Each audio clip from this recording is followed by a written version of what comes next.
Buenas a todos y bienvenidos a otro vídeo del canal del sindicato UIT. En esta ocasión vamos a tratar de explicar cómo calcular el cómputo de jornada durante la baja laboral, durante la incapacidad temporal. Antes de comenzar, solo recordarles que pueden suscribirse al canal y clicar en la campanita para estar al tanto de nuevos vídeos publicados. Pues bien, el cómputo de jornada durante la baja, durante la incapacidad temporal. Viene contemplado en el artículo 52.7.b del Convenio Colectivo Estatal de Empresas de Seguridad en el año 2021. Tenemos así, en la letra B aparece como el cómputo reflejado en situaciones de incapacidad temporal, lo que comúnmente se llama una baja laboral, y además en las licencias previstas en la letra A del artículo 56 de las licencias de los trabajadores, referida a los 17 días que tienen permiso por matrimonio. Pues bien, este cómputo, según el convenio colectivo, establece que en estas situaciones el cómputo de jornada será el resultado de dividir la jornada anual entre el resultado de restar los días naturales del año y los días de vacaciones previstos en el artículo 57 de este convenio, que serían los 31 días. Y ahora aquí viene lo importante. Sin que dicho cómputo pueda, en ningún caso, originar déficit de jornada ni, por sí solo, el exceso de jornada. ¿Vale? Importante, sin que dicho cómputo pueda originar déficit de jornada ni, por sí solo, exceso de jornada. Además nos da un ejemplo para un trabajador a tiempo completo, ¿vale? Que sería el cómputo anual dividido entre los días naturales del año menos los días de vacaciones. Y nos sale el famoso 5,335 que sistemáticamente muchas empresas directamente vienen a computar cada día de baja, cada día de incapacidad temporal. Bien, aquí es importante reflejar estos puntos. En primer lugar, en ningún caso puede originar ni déficit de jornada ni exceso de jornada. Ni déficit de jornada ni exceso de jornada. Bien, para la explicación de este vídeo vamos a utilizar el criterio de la Audiencia Nacional en la sentencia de la Audiencia Nacional 30-2020 del 11 de marzo, que aunque no se refiere específicamente con el cómputo de jornada en situaciones de incapacidad temporal, sí viene referida a el cómputo de jornada durante los permisos retribuidos, que en futuros vídeos explicaremos también cómo calcular y algunos conceptos referidos a los permisos retribuidos. Pues bien, en esta Audiencia Nacional, el criterio de la Audiencia Nacional es que en ningún caso el trabajador, en este caso por cogerse un permiso retribuido, tiene que recuperar ningún crédito de jornada activo respecto de la empresa por este concepto. Es decir, vamos a aplicar el mismo criterio que la Audiencia Nacional aplica, en este caso, a los permisos retribuidos. Entonces, elementos que tenemos que tener en cuenta en este artículo. Primero, el déficit de jornada. ¿Qué podemos entender por el déficit de jornada? El déficit de jornada lo tenemos que entender como un defecto, como una obligación de recuperar jornada referida a esos 162 horas al mes o 1.782 horas al mes, que es la que se refiere en el convenio colectivo a la jornada que tiene un trabajador. Es decir, déficit, defecto, obligación de recuperar de no llegar a esas 162 horas o en caso del cómputo anual de 1.782. Y en el caso del exceso será lo contrario, lo que exceda de esa jornada establecida en el convenio colectivo. Jornada, que como volvemos a repetir, sería, en caso de los cuadrantes mensuales de un trabajador que tenga una carga de trabajo mensual, sería 162 horas al mes, o en el caso de un trabajador que tenga un cómputo anual, en caso de los servicios fijos y estables con el cuadrante anual, serían 1.782 horas al año. Pero es muy importante entender esto. No se puede, por aplicar este cómputo de jornada, el propio convenio nos dice que en ningún caso podemos generar déficit, es decir, obligación de recuperar jornada, ni tampoco de, lógicamente, generar exceso, generar horas extraordinarias por este cómputo de jornada. Bien, vamos a poner dos ejemplos para verlo todavía más claro. Pongamos un trabajador con un cuadrante mensual que trabaja en 21 turnos durante un mes a razón de 8 horas. Cuadrante viene contemplado con una carga de trabajo de 168 horas al mes. Pues bien, este trabajador durante ese mes tiene 4 días de carga de trabajo asignada a razón de 8 horas y sin embargo sufre una incapacidad temporal. Sufre una incapacidad temporal durante estos 4 días. Una gripe, da igual que sea enfermedad común o que sea accidente de trabajo. La cuestión es que durante ese mes, durante estos 4 días que tenía carga de trabajo asignada, sufre una incapacidad temporal.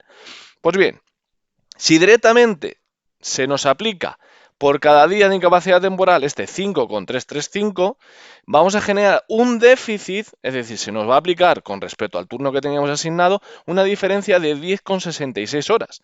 Con lo cual, en cómputo, a razón de cómputo mensual, tendríamos únicamente un cómputo de 157,34 horas, en lugar de estas 168 que inicialmente teníamos. Con lo cual en principio, generaríamos un déficit de 4,66 horas que tendríamos que recuperar para llegar a nuestra jornada mensual que establece el convenio colectivo de 162 horas. Pongamos otro ejemplo.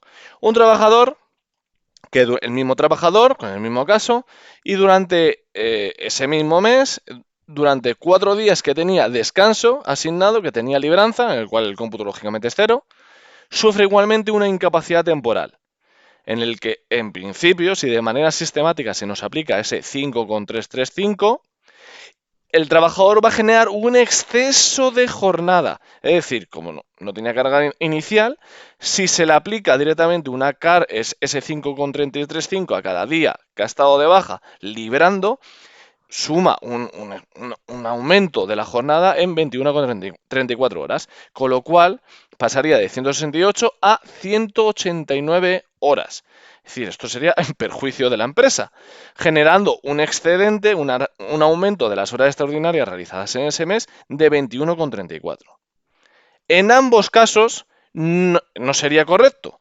En ambos casos se está aplicando mal lo establecido en el convenio colectivo, porque ya sea a la hora de aplicar el cómputo no puedes generar déficit de jornada, es decir, no puedes quedarte de estas 162 horas, es decir, no tienes obligación de recuperar nada por encima de esas 162 horas, ni tampoco generas exceso de jornada de trabajo. Es decir, tampoco se te puede aplicar en estos días que has librado un exceso de carga de trabajo que no tenías ya contemplado, que no venía ya contemplado en tu carga de trabajo. La aplicación de este 5,335 es del todo un sinsentido, sobre todo si lo aplicamos a meses completos. Si aplicamos este 5,335 en los meses que tienen 30 días, directamente un trabajador que haya tenido el mes completo de baja hubiera generado por defecto un déficit de jornada de 1,95, es decir, que tendría que recuperar un mes completo que ha estado de baja, tendría que recuperar casi 2 horas. En los meses de 31 días, sin embargo, justamente pasaría lo contrario, generaría un exceso de jornada de 3,39. 3,39 horas extraordinarias que en principio la empresa debería abonarle, cosa que no tiene sentido. Y el caso más sangrante sería en el caso de un trabajador que estuviera el mes de febrero enteramente de incapacidad temporal, de baja, generaría un déficit de jornada de 12,62 por estar el mes de febrero entero de baja. Es algo que del todo no tiene ningún sentido. Sin embargo, las empresas, ya sea por desconocimiento o ya sea por incapacidad a la hora de aplicarlo, aplican de manera sistemática este 5,335 cuando, según el propio convenio colectivo, no sería en ningún caso estaría bien aplicado. Entonces, la pregunta que muchos se estarán realizando será, ¿para qué sirve aplicar el 5,335? ¿Cuándo se debe aplicar correctamente ese cómputo de jornada 5,335? Bien, pues vamos a verlo con otro ejemplo. Imaginemos un trabajador que en vez de realizar 21 turnos, realiza 22 turnos a razón de 8 horas de trabajo. Sería un total de 176 horas de trabajo durante ese respectivo mes. Pongamos igualmente que durante esos 4 días que tenía carga de trabajo asignada, el trabajador sufre una incapacidad temporal. Igualmente da igual que sea accidente de trabajo o incapacidad temporal por enfermedad común.